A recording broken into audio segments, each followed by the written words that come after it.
Next প্যারায় কি বলছে দেখো, I remember another funny incident about Bhola grandpa related by my father.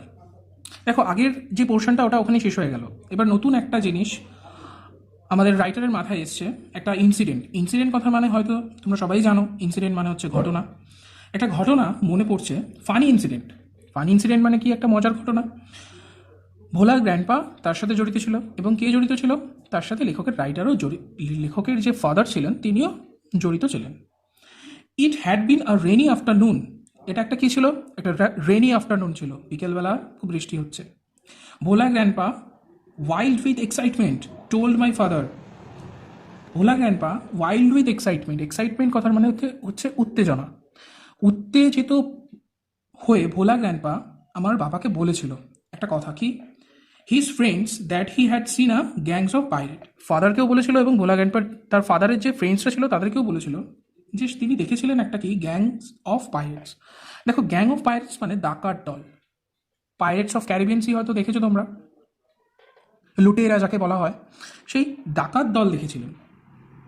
They were burying a large box under one of the sand dunes on the sea shore by our village. হ্যাঁ, ডাকাত দলরা কী করছিল সেটা বলছে এবার। দে were বিউরিং, বিউরিং মানে কি? বিউরিং মানে হচ্ছে কবর দেওয়া বা মাটির নিচে কিছু ঢোকানো। এখানে তো কবর দেওয়া মানে কোনো বস্তু ঢোকানোর কথা ওখানে বলা আছে। কি? A large box under one of the sand dunes on the sea shore off by our village. দেখো, স্যান্ড ডিউনস কথার মানে কি? স্যান্ড ডিউনস কথার মানে হলো, যদি তোমরা সমুদ্র তীরবর্তী জায়গায় কোনোদিন ঘুরতে যাও, দেখবে বালির কিছু কিছু উঁচু ঢিপি থাকে, সেই ঢিপিগুলোকে বলা হয় কি? Sand dunes. সেই স্যান্ড ডিউনস কোথায় ছিল? সি শোরে। সি শোর মানে কি? সমুদ্র তীর। সেই সি শোরে তারা একটা বড় বাক্স ঢুকিয়ে দিচ্ছিল সেই বালির নিচে। তারপর কি হচ্ছে? Evening past on to night, মানে যে বিকেলবেলার কথাটা বলছে, সেই বিকেলবেলাটা বয়ে বয়ে আস্তে আস্তে আস্তে নাইটের দিকে গড়াচ্ছে, মানে আস্তে আস্তে রাত্র হচ্ছে। Moonlight came in through the clouds, মেঘের মধ্যে দিয়ে মুনলাইট আসছে। মানে এখানে কবি কী বোঝাতে চেয়েছেন? লেখক এখানে বোঝাতে চেয়েছেন যে আস্তে আস্তে রাত্র হয়ে গেল। A pack of jackals were howling, মনে করে দেখো, একটু আগেই বলা হয়েছিল মাঙ্কির বেলায় কি বলা হয়েছিল? অনেকগুলো মাঙ্কির দলকে মনে করে তোমরা দেখো। ট্রুপ অফ মাঙ্কিজ, মনে রাখবে এই ওয়ার্ডগুলো তোমাদের জন্য লেখা, তোমরা হয় একটা স্ক্রিনশট করে নাও অথবা লিখে নাও। তাহলে প্যাক অফ জ্যাকেলস মানে শিয়াল, ওয়ার হাউলিং, হাউলিং কথার মানে কি? হাউলিং কথার মানে হচ্ছে শিয়ালের ডাক, অর্থাৎ ঠিক এটা রাত্রেবেলার কথা বোঝাচ্ছে, মানে রাত্র হয়ে গেছে, শিয়াল ডাকছে। ইট ওয়াজ পাস্ট মিড নাইট, অর্থাৎ আস্তে আস্তে মিড নাইট হয়ে গেল, মধ্যরাত্রিও পেরিয়ে যাচ্ছে।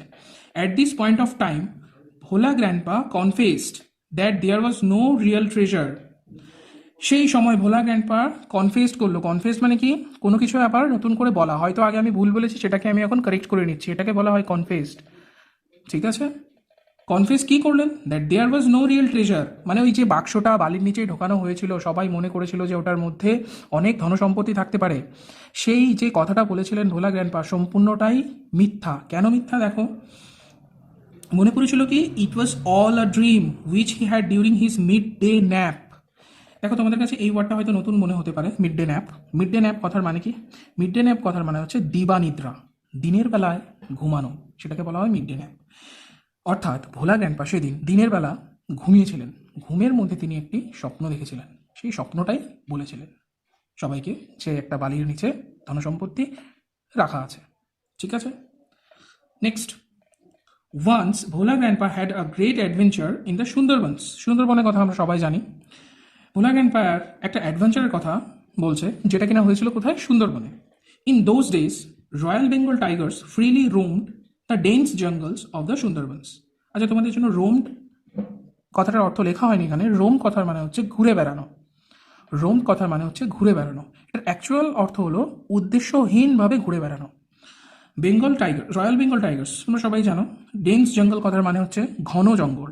ডেন্স জঙ্গল মানে হচ্ছে ঘন জঙ্গল। ঘন জঙ্গলের মধ্যে তখনকার সময় রয়্যাল বেঙ্গল টাইগাররা ঘুরে বেড়াতো। People took care to move about only in groups, particularly after sundown. তখন মানুষজন ঘুরে বেড়াতো, কিন্তু ঘুরে বেড়ানোর একটা নিয়ম ছিল, কেউ একা একা ঘুরে বেড়াতো না। এখানে বলেছে কি? অ্যাবাউট অনলি ইন গ্রুপস, সবাই দলে দলে ঘুরে বেড়াতো, মানে দল করে। পার্টিকুলারলি আফটার সানডাউন, ঠিক সন্ধ্যার পরে মানে সূর্য ডুবে যাওয়ার পরে কেউ একা ঘুরতো না, সবাই দলে ঘুরতো। এক দল দুই দল করে দল বানিয়ে তারা ঘুরতো। কেন? একা থাকলে বাঘ হয়তো অতর্কিতভাবে হামলা করে ফেলবে, তাই ওরা দলে দলে ঘুরতো। নেক্সট কি বলছে, one evening Bhola grandpa was returning from the weekly market. একদিন ভোলা গ্র্যান্ডপা, একদিন বিকেলবেলা ভোলা গ্র্যান্ডপা উইকলি মার্কেট থেকে, মানে সাপ্তাহিক বাজার, এক কথা যাকে বলা যায় হাট, সেখান থেকে ফিরছিলেন। Suddenly at a distance of about 5 years behind him. দেখো এখানে 5 ইয়ার্স কথাটা লেখা আছে, এটাও লেখা হয়নি। 5 ইয়ার্স কি, আমরা যেমন বলি না 10 মিটার, 1 কিলোমিটার, 10 কিলোমিটার, সেরকম ইয়ার্সও একটা একক, গজ, যেটাকে বলা হয় বাংলায় গজ। সেরকম 5 ইয়ার্স পিছনে তিনি একটা কিছু শুনতে পেলেন। কি শুনতে পেলেন? He heard a growl of a royal Bengal tiger. Growl কথার মানে কি? গ্রাউল কথার মানে হচ্ছে গর্জন। কিসের গর্জন শুনতে পেলেন? রয়্যাল বেঙ্গল টাইগারের গর্জন শুনতে পেলেন। Bhola grandpa turn and found the bright gaze of the tiger on his face. মানে ভোলা গ্র্যান্ডপা সেই আওয়াজটা শুনে ফিরলেন। ফিরে তাকিয়ে কি দেখলেন? তাকিয়ে দেখলেন যে ঠিক সেই বাঘটার মুখোমুখি, বাঘটার যে উজ্জ্বল মুখ, ব্রাইট গেজ মানে বাঘটার উজ্জ্বল দৃষ্টি তার মুখোমুখি। তারপর ভোলা গ্র্যান্ডপা ইনস্ট্যান্টলি কথার মানে কি? ইনস্ট্যান্টলি কথার মানে হচ্ছে তৎক্ষণাৎ, সঙ্গে সঙ্গে, climbed up a nearby banyan tree. একটি ব্যানিয়ান ট্রি ছিল তার পাশে। তোমরা নিশ্চয়ই জানো ব্যানিয়ান ট্রি মানে কি। ব্যানিয়ান ট্রির বাংলা যদি না জানো আমাকে কমেন্টে লিখে জানাও। ব্যানিয়ান ট্রি ছিল পাশে, সেই ব্যানিয়ান ট্রিতে লাফ দিয়ে চড়ল। The tiger roared and circled the tree about 100 times. Tiger গর্জন করতে লাগলো, and circle the tree about 100 times. এই জায়গাটা খুবই গুরুত্বপূর্ণ, এখান থেকে প্রায় সময় শর্ট কোয়েশ্চেন আসে। কি করেছিল? টাইগারটা গর্জন করছিল এবং প্রায় 100 বারের মতো সার্কেল করেছিল ট্রিটাকে, যেই ট্রিতে কিনা ভোলা গ্র্যান্ডপা চড়েছিল। Then it settle down under a bush without taking its eyes off him. তখন বাঘটা কি করলো? তারপরে ঘুরে ফিরে সেখানে বসলো। বুশ কথার মানে ঝোপ, এই যে বুশ কথার মানে ঝোপ, একটা ঝোপের পাশে বসলো, কিন্তু ভোলা গ্র্যান্ডপার দিক থেকে তার দৃষ্টি সরালো না। কি সরালো না? টাইগারটা।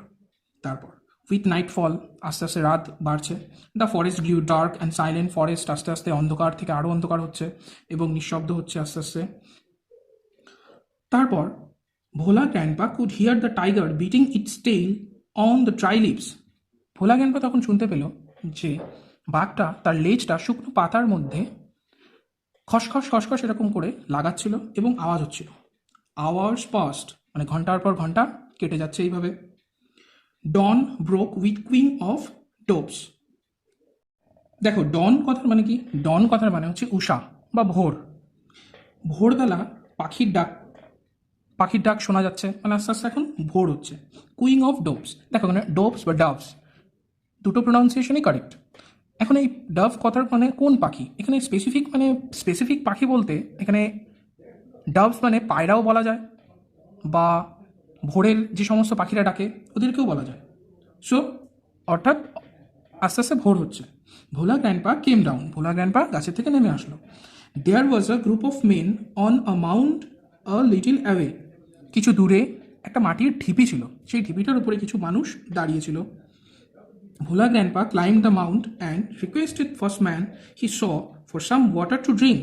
ভোলা গ্র্যান্ডপা সেই ঢিপিটায় চড়ল।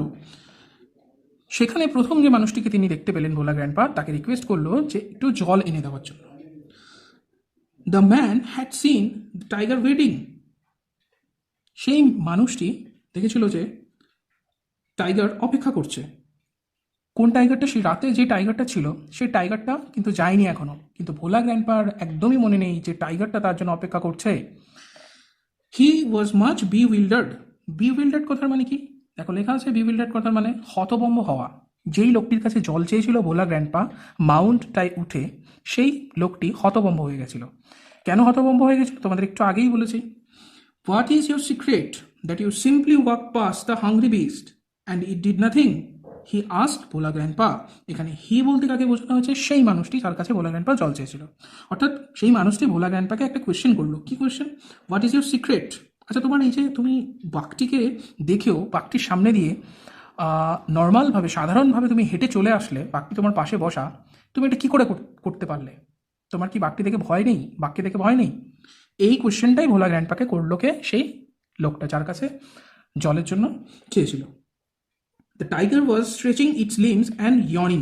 ইয়নিং মানে তোমরা জানো হাই তোলা, ইয়নিং মানে হাই তোলা। স্ট্রেচেস ইটস লিমস, স্ট্রেচেস মানে কি হাত পা ছড়ানো। ভোরবেলা সকালবেলা হয়েছে, বাঘটিরও ঘুম ভেঙেছে, বাঘটিও ইয়নিং মানে হাই তুলছে, এবং আমরা ঘুম থেকে উঠলে যেমন হাত পা ছড়াই সেরকম বাঘটিও তাই করছিল। লিমস মানে অঙ্গ প্রত্যঙ্গ, মনে রাখবে লিমস মানে অঙ্গ প্রত্যঙ্গ। Then Bhola grandpa remembered the tiger and looked at ইট।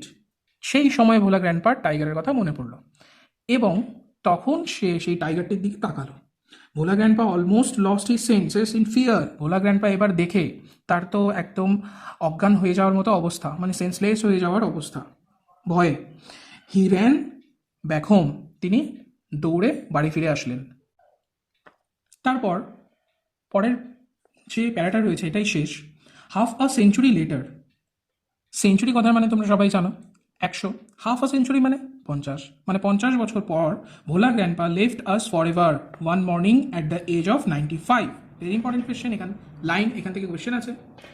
95 মানে 95 বছর বয়সে একদিন সকালবেলা ভোলা গ্র্যান্ডপা আমাদের সকলকে চিরজীবনের জন্য ছেড়ে চলে গেলেন, মানে তিনি মারা গেলেন। His 80-year-old wife lamented much. দেখো 80 ইয়ার্স কার বয়স ছিল? 80 ইয়ার্স ছিল তার স্ত্রীর বয়স। ল্যামেন্টেড মাচ, দেখো ল্যামেন্টেড কথার মানে কি? ল্যামেন্টেড কথার মানে তোমাদের এখানে লেখা আছে দুঃখ। ল্যামেন্টেড সাচ মানে কি? দুঃখিত হলেন তিনি। মাচ মানে খুবই দুঃখিত হলেন, তার স্বামী মারা গিয়েছেন। হি সেইড উইথ আ সাই, তিনি দুঃখের সাথে একটা কথা বলেছিলেন। The old man must have forgotten to breathe, মানে সেই বুড়ো মানুষটা হয়তো শ্বাস নিতেও ভুলে গেছে। অর্থাৎ তার এই মৃত্যুর জন্য দায়ীকে তার ভুলো মন। অ্যাকচুয়ালি তো তাই না, কিন্তু ভোলা গ্র্যান্ডপা এতটাই ভুলে যেতেন, এতটাই হাস্যকর কিছু ঘটনা হতো, সেরকমই শেষমেশ একটা দুঃখের মধ্যেও তার স্ত্রী একটি কথা বলেছিলেন কি হয়তো তিনি একসময় শ্বাস নিতে ভুলে গিয়েছিলেন। দেখো এখানে কিছু ওয়ার্ডনেস দেওয়া আছে, স্যান্ড ডিউনস, বিউইল্ডার্ড, তোমাদের আগেই বলে দিয়েছি। হয়তো ভিডিওটা একটু বড়। দেখো পড়াশোনা করতে গেলে টাইম, তোমাদের তো কোনো কাজ নেই শুধু পড়াশোনা করা, তাই একটু টাইম দিয়ে ভিডিওটা দেখো, বোঝার চেষ্টা করো। একবার না বুঝলে আরেকবার দেখো, আশা করি দুবার যদি দেখো ভিডিওটা তোমাদের পুরোপুরি ক্লিয়ার হয়ে যাবে। এবার দেখি এক্সারসাইজ 1-এ কী আছে। Tick the correct answer from the given alternatives. এবার এই টিকগুলো তোমরা একাই করতে পারবে, কোনো আবার পেজ উল্টে তোমাদের আর দেখতে হবে না। দেখো in the Bakul tree there lived, কারা থাকতো বোকাল ট্রিতে? ক্রোস থাকতো, মাঙ্কিস থাকতো, টাইগার্স থাকতো, স্প্যারো থাকতো। তোমরা সবাই জানো অ্যান্সার কী হবে, monkeys. On the way back from the festival, Bhola Grandpa tightly held on to the 2 fingers of his. তোমরা সবাই জানো এটার অ্যান্সার করতে পারবে, বলো কোনটা হবে অ্যান্সার? সন, কাজিন, গ্র্যান্ডসন না নেফিউ? সবাই জানি আমরা grandson. A gang of pirates were burying a, দেখো বিউরিং মানে কি বলেছিলাম? কবর দেওয়া। পাইরেটস মানে কি বলেছিলাম? ডাকাত দল। এইভাবে প্রতিটা বিশ্লেষণ করে পড়বে, প্রতিটা ওয়ার্ড বিশ্লেষণ করে পড়বে, মনে থাকবে। কি বিউরিং করছিল সবাই জানো, large box, small box, large bag না স্মল ব্যাগ? একটি লার্জ বক্স। 4 নম্বর কি আছে? Bhola grandpa was returning from the yearly market, monthly market, daily market না উইকলি মার্কেট? তোমাদের বলেছিলাম উইকলি মার্কেট, হাট, সাপ্তাহিক বাজার, সেখান থেকে ফিরছিলেন। Bhola grandpa died at the age of কি 85, 95, 55 না 75? একটু আগেই বলেছি কত, 95, মানে 95 বছর বয়সে ভোলা গ্র্যান্ডপা মারা গিয়েছিলেন। তাহলে আমাদের ভোলা গ্র্যান্ডপার যে সম্পূর্ণ গল্পটাই শেষ এবং এক্সারসাইজ 1টা করিয়ে দিলাম।